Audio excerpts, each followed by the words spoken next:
said good morning, everybody.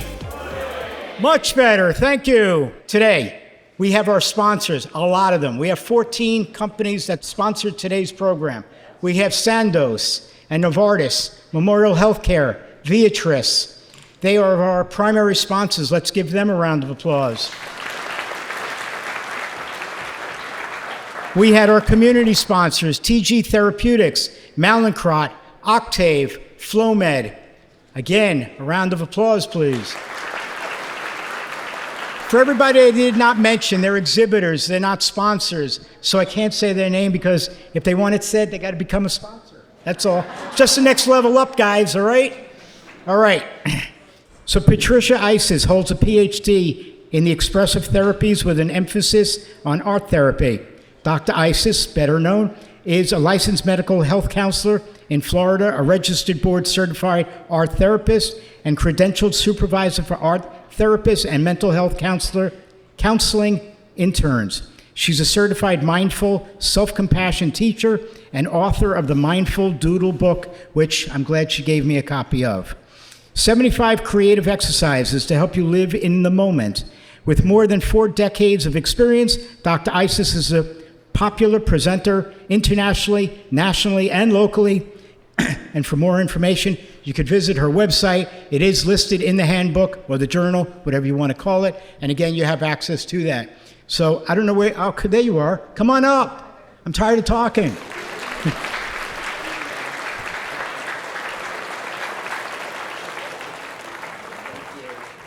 Hi, everybody. Thank you so much, Stuart, for inviting me again after it's been almost 10 years.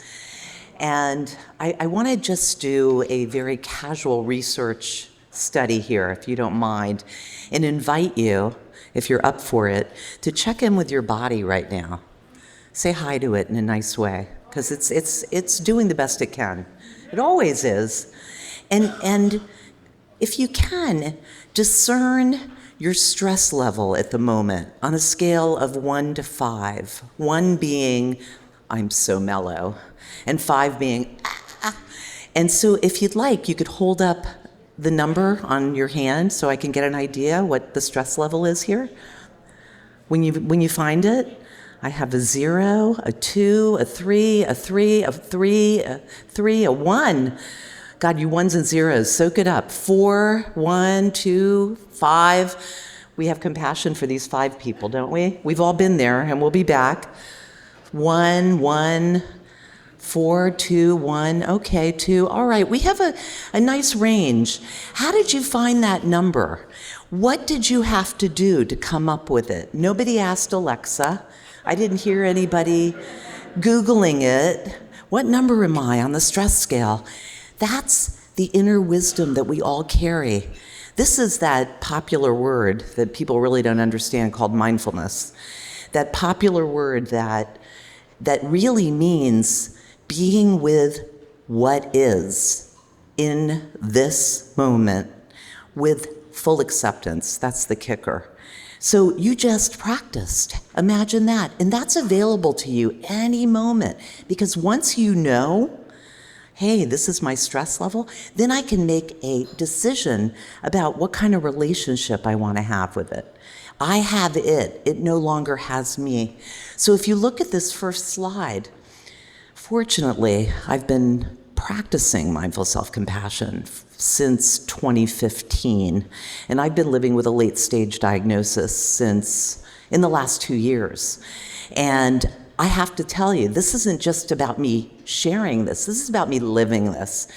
And this was developed by Dr. Kristen Neff, and she's currently at the University of Texas at Austin, when she was getting her doctorate in developmental psychology, and Dr. Chris Germer, who's out of Cambridge, Mass., and he is a lecturer at Harvard, and he's also a psychotherapist. And together they created a curriculum called Mindful Self-Compassion. And this is the practice of treating ourselves the way we treat people we love when they're struggling. We don't tend to do that when we're struggling. Do you notice what you say to yourself when you're having a hard time? Is anyone here nice to themselves when they're having a hard time? When you failed, when you made a mistake, when you got some diagnosis you didn't want? We tend to beat ourselves up. This is counterintuitive. So there's 3 components, as you can see on the slide. The first is mindfulness.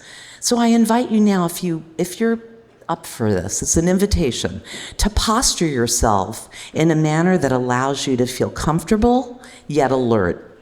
This is typically with both feet flat on the floor because it's a grounding resource. When we put both feet flat on the floor, notice what happens. Does anybody notice anything? You can call it out. What do you notice with both feet on the floor? Balance. What else? Stability. Strength, yes. Doctors do this before they go into surgery. It's called soles of the feet. This resource alone, when you remember, that's the trick part, we don't remember usually when we're stressed, allows us to realize that we're here, we're in peace, we're in one piece, we're okay. And so this practice of being with what is involves a lot of resources, and you have to find what works for you. Because if we don't know, if we don't have the awareness of what's happening for us, then we're not going to be able to respond rather than react to it. So I'd like to offer you a very short, soft landing practice. And this is a welcoming practice. So if you'd like to posture yourself, whatever that means, again, straighten up or lean back or whatever you want that makes you comfortable yet alert, feel free. Eyes can be opened or closed. Your choice. And let's begin with a nice, gentle breath. Just checking in.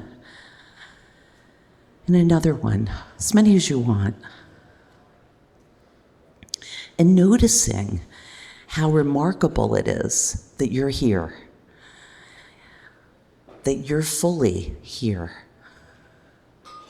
And this is an opportunity to use any one of your senses as a welcoming practice to create a hospitable environment on the inside for yourself. Whatever that means. So if you notice something in the room, a color that comforts you, or inside maybe someone's face, or an image that's really comforting, or a texture, a temperature, maybe a sound, you could practice listening.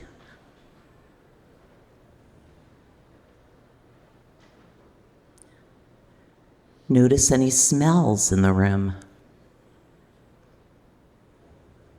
Is there a taste on your tongue left over from a recent nourishment? Just acknowledging with kind, curious awareness is the practice of radical self-acceptance. We might not like everything we encounter. We typically won't. However, imagine how you welcome people that are coming to see you that you love and adore. This includes fur babies, any being, anything that's coming to see you, that you're connected to, that you welcome. Notice that level of hospitality and warmth. It's so genuine. It's pure love. Can you turn that on yourself? It's kind of tricky. There's going to be adversity that comes up. There's going to be thoughts that say, no, I don't deserve it, or, oh, this is stupid, or this is the practice of welcoming yourself to the present moment as you are, no matter how hard it is. And so this is soft landing practice. I wonder if you notice a shift. You might not. When we start to pay attention to ourselves in this kind, curious manner, one of the caveats is that when we notice something adverse and we're paying attention, even though it's kind, tender, curious attention we're cultivating, it gets bigger because we're noticing. We're really good at avoiding and denying because when we resist it, which is natural for survival, any adversity, when I got my diagnosis, I had a horrible time for a while resisting, which is normal. However, what we resist persists and gets bigger the more we push back. When we allow, then we are in a position of relating and responding with loving kindness and tenderness and compassion. So that's the mindfulness piece, is that knowing. So I invite you to make a fist with one of your hands and notice the experience of making a fist. This is what we do when we are resisting. We want to control it, we want to make it different, we want to change it. Of course, who wouldn't? Of course. But what happens is we get stuck in this. We're stuck. If you want to open your hand very slowly until it's flat, notice the experience. What do you notice? Is there a change in the experience in your body? Because that's what this is about. This is an inside job.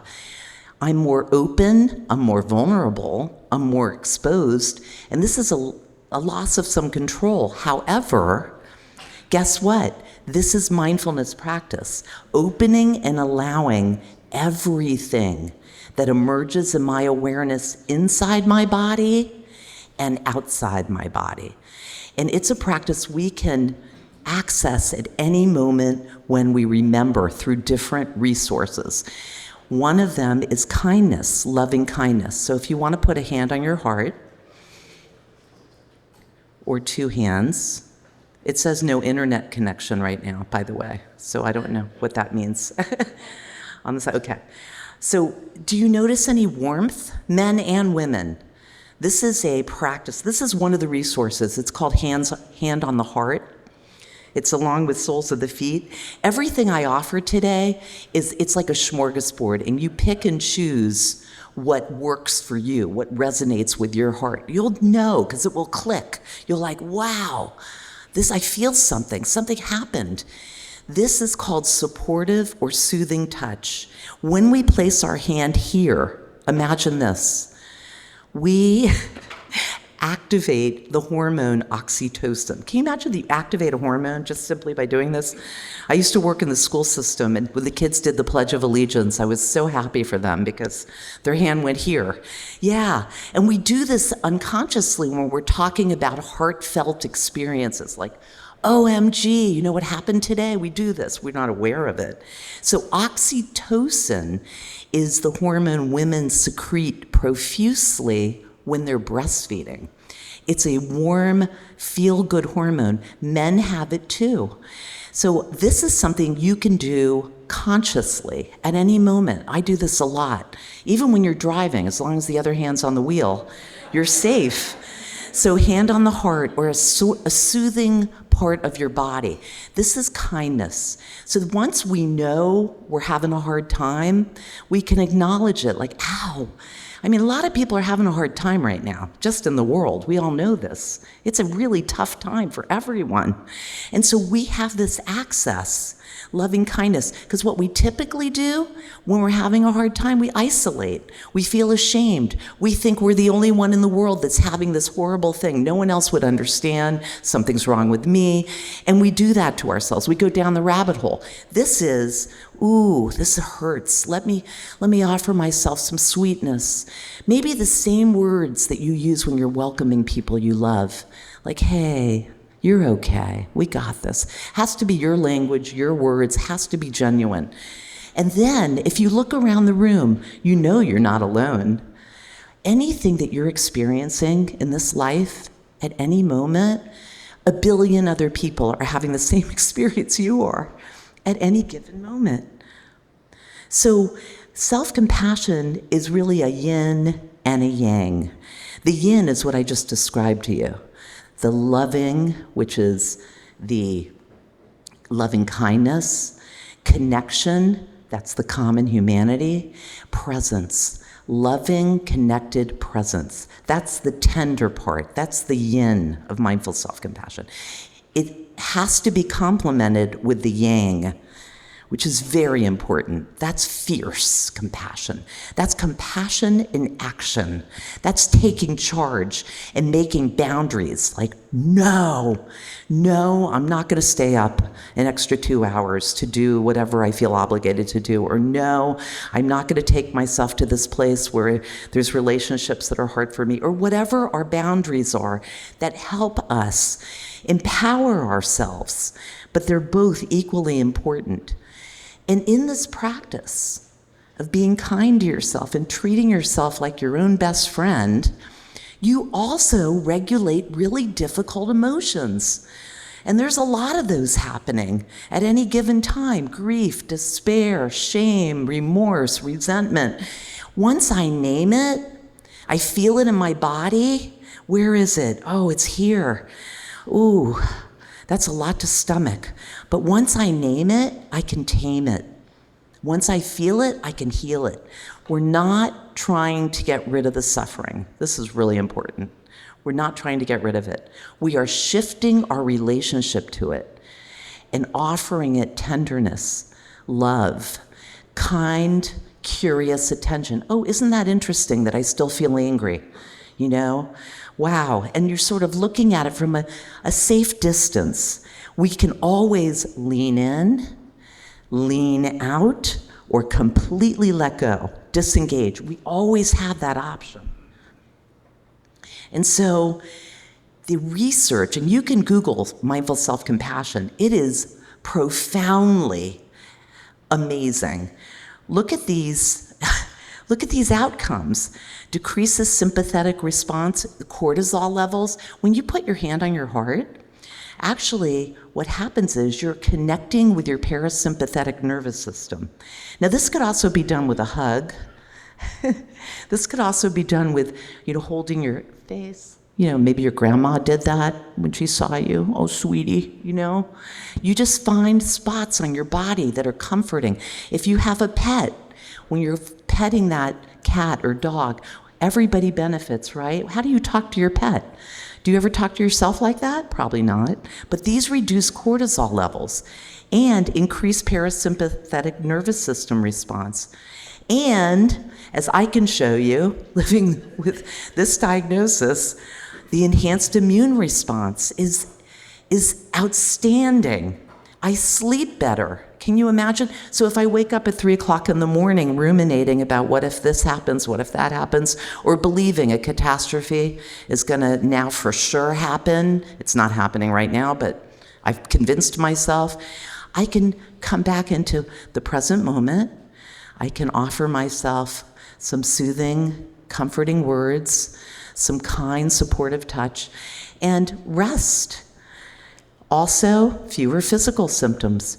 Not only is self-compassion amazing physically, it's amazing mentally. Look at this. Reductions in stress, depression, anxiety, the #1 mental health disorder in the world right now, for good reason. Shame. I'm now teaching a course on mindful self-compassion for shame, because shame is such an innocent emotion, but creates so much destructive habits for us and suicidal ideation. And at the same time, increases in, life satisfaction, happiness, optimism, hope, and gratitude. So, as an art therapist, I've combined this practice with the idea of making the invisible visible. So, when we talk about all this, anxiety, depression, shame, stress, we don't have anything to look at. We just know the feeling. We just know the experience. So, yes, I created the Mindful Doodle book because anybody can doodle. This is for people that say, I can't draw. Most people feel that way. And so this is just another resource if you're interested. You don't need a book to do it, but I do recommend finding something maybe in your house that represents stress, that represents anxiety, because then you're not only making the invisible visible, but you're taking it out and giving yourself something to relate to. So you have it, you have agency. So I'd like to teach you one of the practices of mindful self-compassion. It's called the Mindful Self-Compassion Break. Okay, if you'd like to participate, it's an invitation. So I invite you to think of a circumstance in your life right now that causes you stress, okay? But not number 5 stress, more like a 2 or a 3. And when you think of it, you feel it in your body, okay? So something that comes up easily, not that you have to work hard to find. And so when you feel that, I invite you to put your hand on your heart, or a hug is very popular. Some people hold their own hand. Some people, you already have something you do, you just don't realize it. Some people play with their hair. You know, you might have a piece of jewelry you like to touch. You just start to pay attention. This is soothing or supportive touch. This is all neuroscience-based. Paul Gilbert in the United Kingdom developed compassion-focused therapy and came up with these soothing, supportive resources, and one is touch. So you put your hand where you like, and then you say something to yourself like, mindfulness-wise, this hurts, I'm having a really hard time right now. Ouch, your language. And then you offer yourself some compassion in any way you choose. It could be draping yourself in your favorite color in your mind's eye. It could be a waterfall of sweet, loving phrases. You could tell yourself a story. You could sing a song. You could even use movement. It has to be yours. You have to make it comfortable for you. Otherwise, it's really not effective at all. And then you realize that you're not alone, ever. That you are practicing, you are connected to everyone else in the world, because we're all human together. Now, you may not say it works, because we're looking to get rid of it. We want to get rid of the suffering, of course. This isn't about that. This is kind of like if you're a parent and your child is suffering from the flu and you're trying to help them. You can't take the sickness away. But what you can do is say, oh, sweetheart, it's going to be all right. We got this, in a tone that's loving and caring and genuine.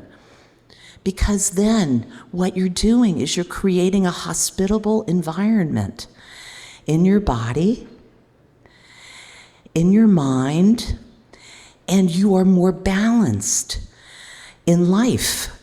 I can speak to this. This is not an us and them thing. This is just us. And I have to say, there's no way it could ever hurt you. And the other part of it is that once we're practicing this level of self-compassion, we're embodying it.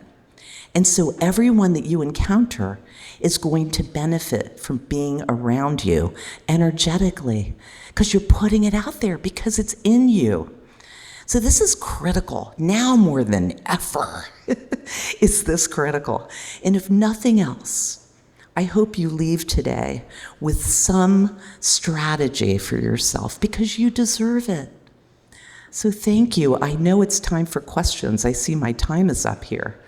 So I will... Tell me, are you finished? I can be. Wait, I think that's what you were getting to, right? It looks like I'm out of time. Let's give a round of applause to Dr. Isis. Thank you very much. Your painting, though, how long do you recommend that people actually get creative, and you know, how much time should they do you feel per day just to loosen up? As much as you want. It's very, very personal. That was a great question. And creativity, when I say art, you know, I mean, basically, my PhD is in art therapy, and so that involves any creative act, anything that is in your heart.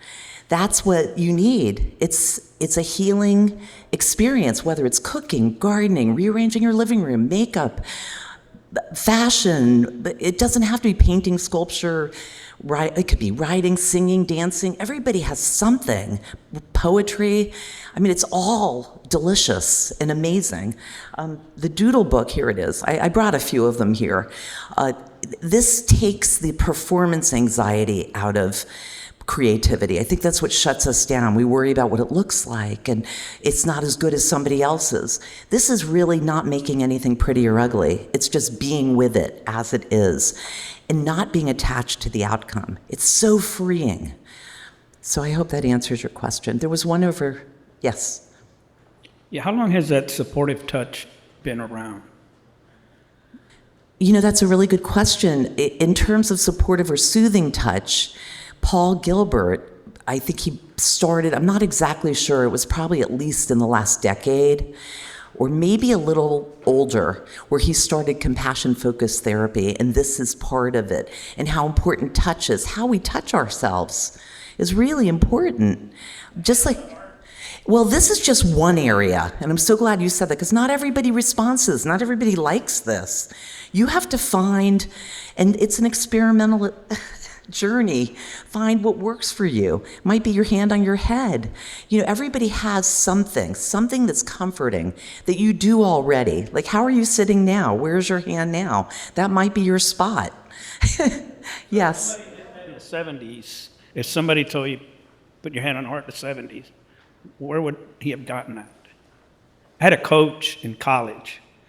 Before we put on our shoulder pads, we'd get before a game, we're all stressed out. He'd tell us, hand on heart, gentlemen. And he'd tell us to count to 3, and then he'd say, leave your heart on the field and leave everything on the field. Play your heart out, leave everything on the field. And it wasn't until the last game of the season he'd ask the team to leave, and he'd tell the seniors to stay in there. And he explained that in some way that was getting rid of a stress level that we were feeling. I was wondering where he got that from. You know, that's a great question, but he sounds like a really special coach. I don't know off the top of my head. But I'm sure this is not new information. It's just in the context of practicing mindful self-compassion. But thank you. I'm sorry. I haven't heard about that since, now that you brought it up, I hadn't heard about it since the 70s, about the hand on the heart. When you said that, it brought back a lot of memories. Yeah, exactly. And this is heartfelt. This is heartfulness that we're practicing. And why not? We're still alive. We have this opportunity. Why not live it juicy? Even despite all these challenges we're dealing with, we have that option. Okay, the past few months, I've gone from sleeping too much to now not being able to get to sleep, or waking up in the middle of the night, like last night, and not being able to go back to bed. And just, I'm sure it's anxiety. What exercises or practice do you suggest to help get back to sleep? Thank you so much for that question. How many people here ruminate at 3 a.m? Look at how many people, look how good company you have here. Wow. So thank you for that question. Well, again, I can tell you some strategies that aren't involving sleep aids, but rather perspective taking. And what I'm talking about here is that we all worry. The mind is wired for survival, not happiness. And so this is counterintuitive. We wake up worrying, and then we think it's going to happen, and what are we going to do about it? And then also, if we have to get up early, how am I going to go back to sleep? And that's where our attention is, in that kind of thought stream that takes us down the rabbit hole.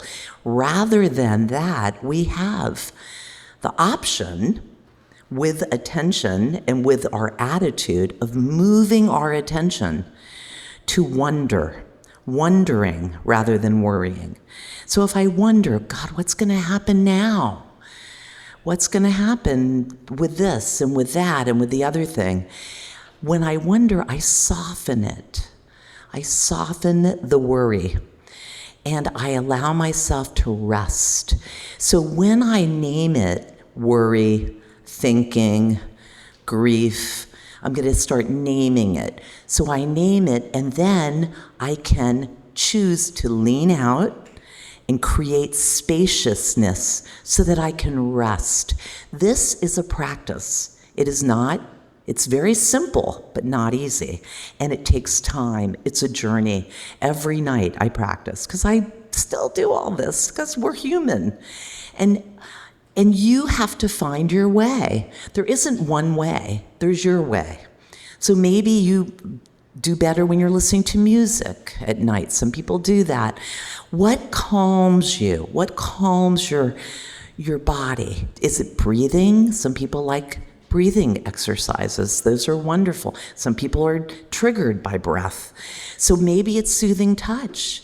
Maybe it's a rub. And loving kindness practice has shown amazing outcomes in terms of saying, it's done with phrases typically, like, may I be safe and free from harm.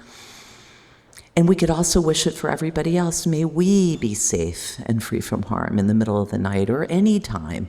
May we enjoy the best health possible on all levels. May we live our life with as much ease as we're able to muster. We can create phrases. What they are is they're wishing ourselves well rather than catastrophe, that the mind is very tricky that way. It's set up like that and convinces us that the worst is going to happen. And then we live as if it is when we're just in our bed trying to sleep. So I hope that answers your question. The person writes, do you have any suggestions for processing my resentment against my family members who totally ignore or abandon my struggles with MS? Okay, great question. That's estrangement. We have tons of it in our families and in our relationships. And the happiness studies show over and over again that the number one component for the greatest amount of happiness is the health of our relationships. And that includes our relationships to ourself, all our parts. Part psychology is really big right now because we have so many different parts. We have the well part, we have the part that's not so great right now. We have so many, all the different roles. And so when we're talking about resentment toward family members, that's really, again, another opportunity for, ouch, really hard for me. The mindful self-compassion break, for example, and creating relationships that soothe and nourish me, that I, in turn, soothe and nourish them. That this is the situation with my family, and it's a process about accepting what is, because once we accept, yes, this is the reality right now, and it's understandable that I feel resentment, anybody would under these circumstances, and I have options because I'm going to get through this, or whatever you want to say to yourself that's encouraging. Not pie in the sky, but more, it's okay.